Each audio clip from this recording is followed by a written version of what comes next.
stuff and dressed, fresh. They, not fresh clothes, but whatever they was wearing was pressed and clean. They had some structure about themselves. Yeah. So I'm like, this prison shit was crazy. I don't want to go there.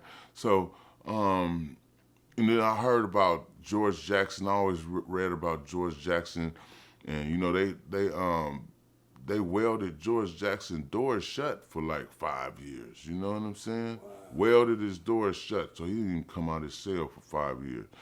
So and Jonathan Jackson, I always looked at that like, man, we're gonna avenge that shit. So for those that don't know the story about George Jackson and Jonathan Jackson, George Jackson was incarcerated, and George Jackson was going to court. Jonathan Jackson tried to free his brother, went into the Oakland Superior Court. He let off some shots. Marin County. Marin County. Yeah.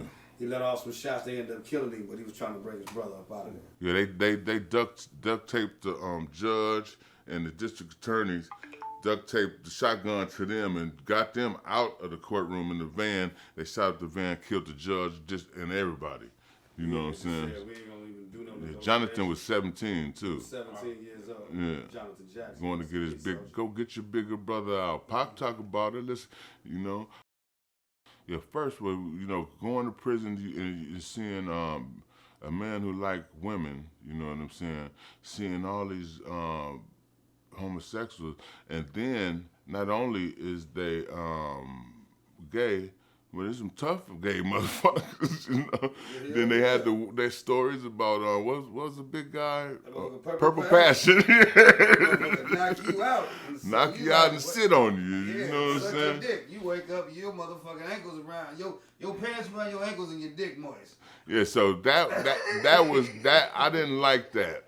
Yeah, I didn't like that type of thing. That turned me off from prison. You know what I'm saying? It was laws in order, and like you had the Kumi, BGF, Aryan Nation, the Mexicans, and in jail, everybody, they going to court. Anybody come through jail, I'm about to get out tomorrow. But in prison, you got motherfuckers that live there.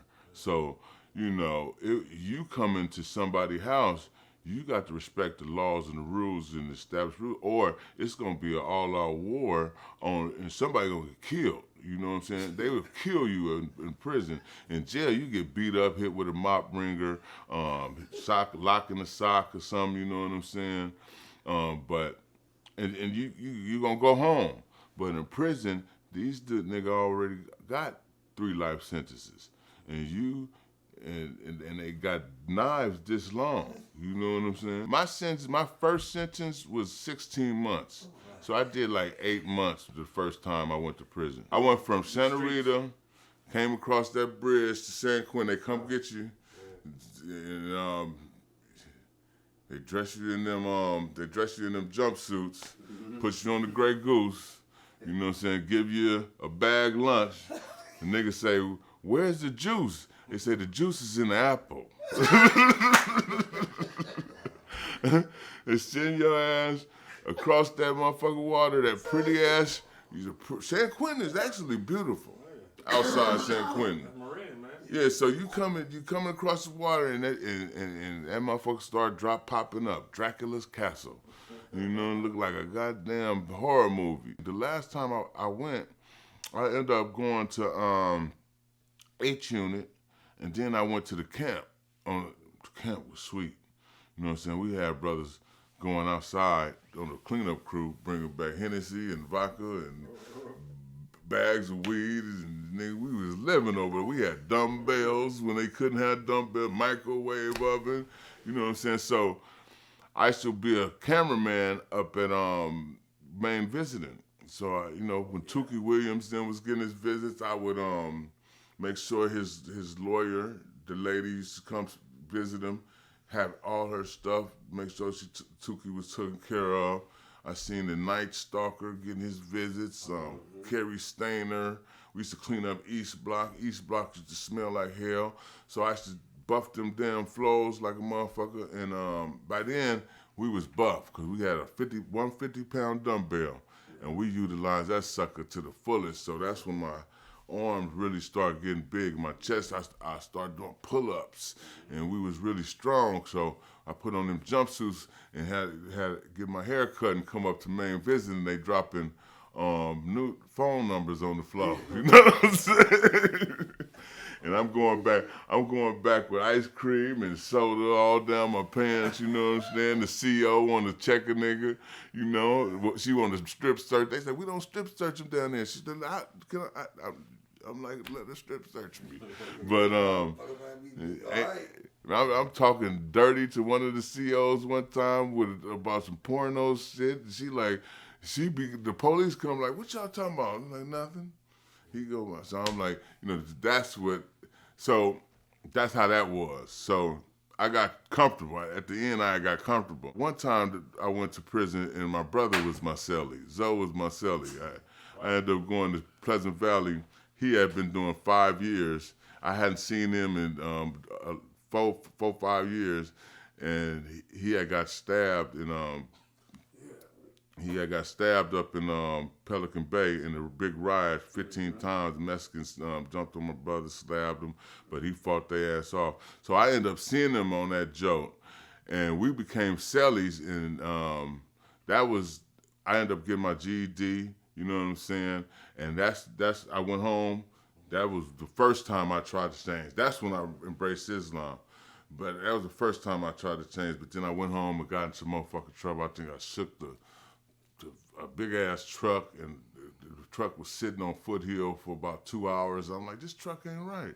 And I shook the truck, like, the police in here, we gonna kill y'all. They came on, they was in there.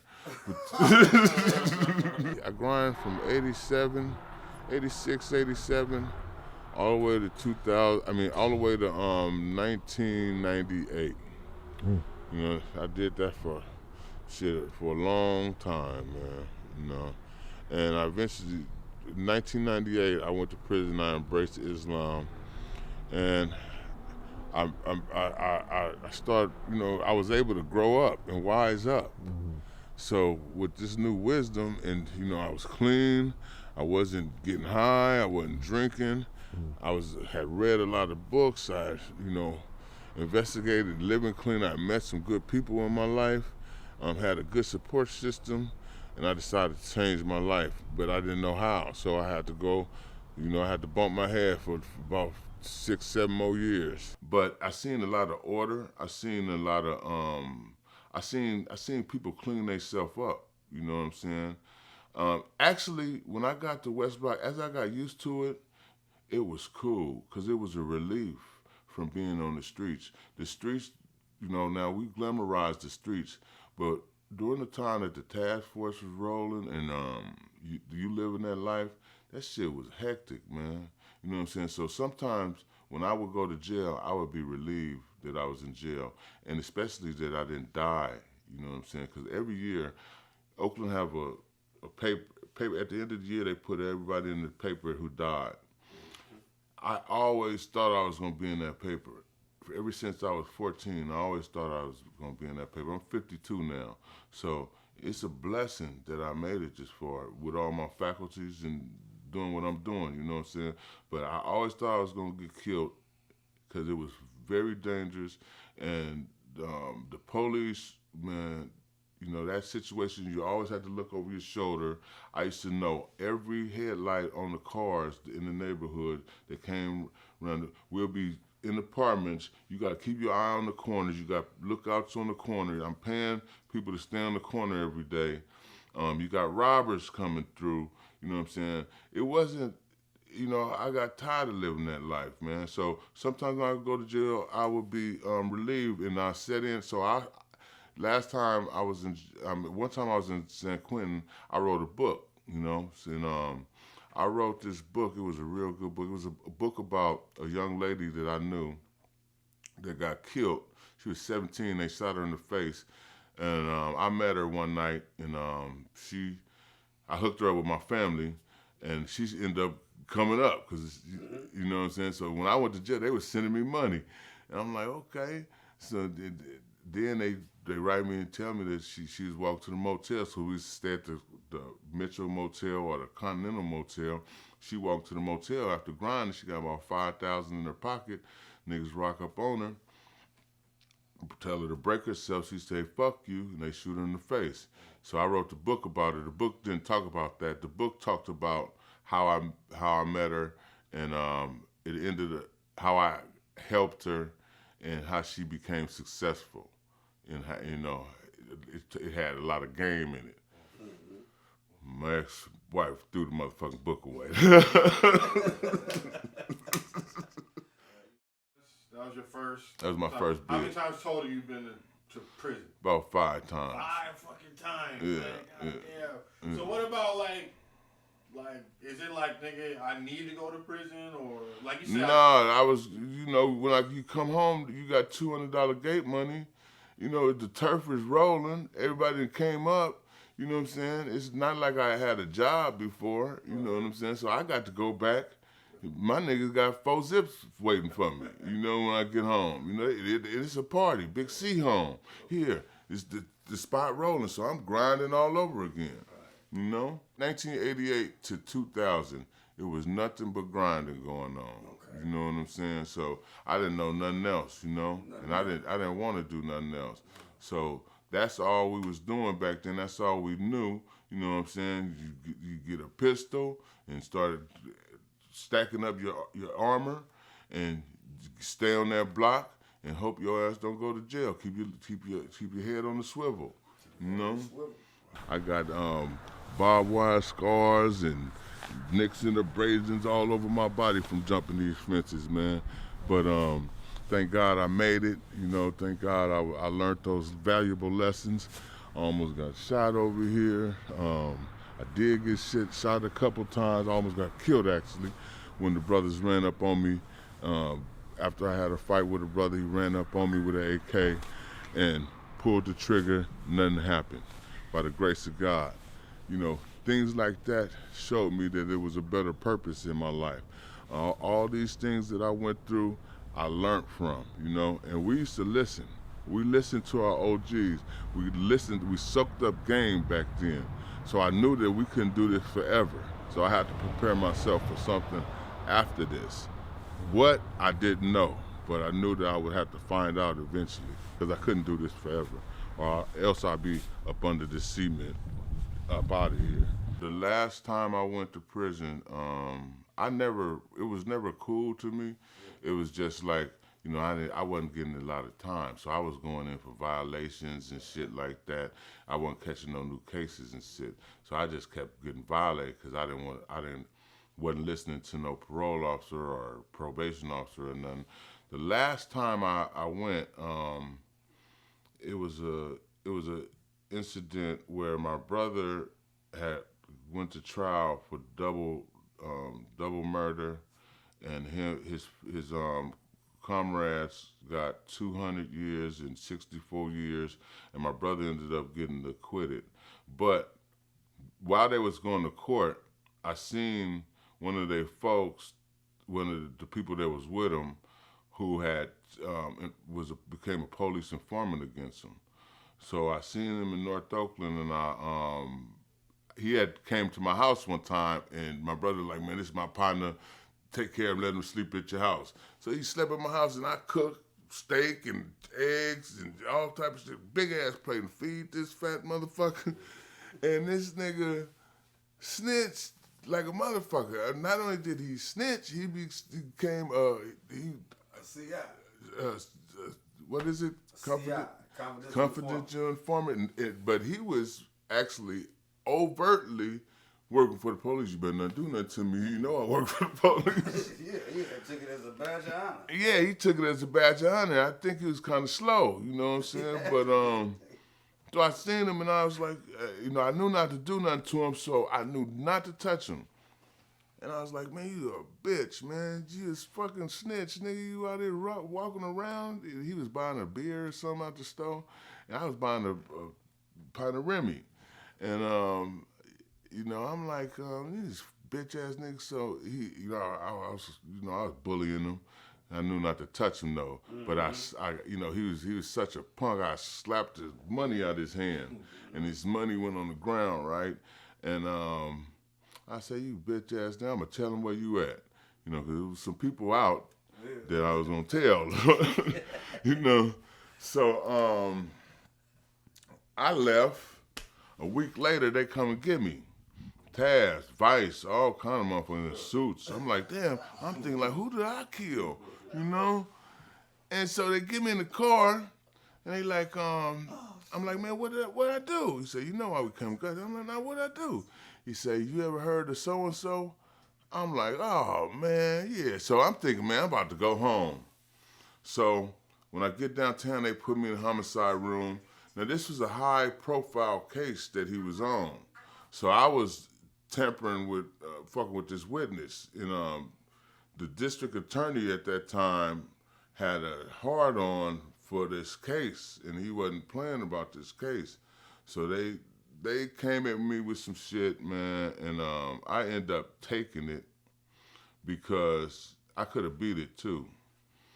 And I could have beat it, but I took it. So I took it because I felt like, I mean, I'm hella stupid. I shouldn't even say nothing to this nigga, man. And at the time, I was kind of, I was tired of grinding. There was so many people that had died in 2007. You know, 2007, I considered that life, the game, was over with. You know what I'm saying? We had a guy named Apondo White that got killed around the corner. You know what I'm saying? And it was just like, I was like, the feds had hit everybody, took a lot of people to jail, and I was like, man, and it was so hot, man, you know, the rioters and all that shit. I'm like, I'm finished. So I ended up going to jail during that time, right? And I had met my first wife, and I was living with her, and her family was totally different, you know what I'm saying? They had money, you know, they owned houses that they lived in. And her granny was an old lady, and I used to love talking to her granny. Oh, pretty, light-skinned old country lady, too, you know what I'm saying? And she just said, Chris, sit down for a minute, talk to me. And I talked to granny, man, and she had so much wisdom and shit. And I've always been smart. Even though I was a street guy, I always read. The way I post up on the block, I go get me an orange juice, a newspaper, and I read the newspaper since the 80s, you know, every day, you know. So I was always book smart, I was book smart in school. So when I go to jail, I'd be reading all these different kind of books, you know what I'm saying? So I start my mind was elevating during that time. So the last time I went to jail, it was like, I don't belong here, you know? Mm-hmm. He's like, what the fuck am I doing up in here? So the last time I went for that shit, Michael Romer, the district attorney, he told me, he said, Chris, you might, because I used to threaten to fuck the police up too. I used to be like, nigga, we could, if we was like this, I'd beat your motherfucking ass. You know what I'm saying? But Michael Romer was like, listen, you could fight, Chris, but I fight like from here. And I was like, this motherfucker got me too. He whooping my ass. So I end up, I got 3 years that time, because I was on probation too, and they gave me terrorist threats with, which the nigga said I robbed him for $5. You know what I'm saying? So they said I robbed him, threatened a witness, terrorist threats, and they said it was a strike. I had a fucked up public defender because my money was funny, you know what I'm saying? And I end up going to prison again. That time I went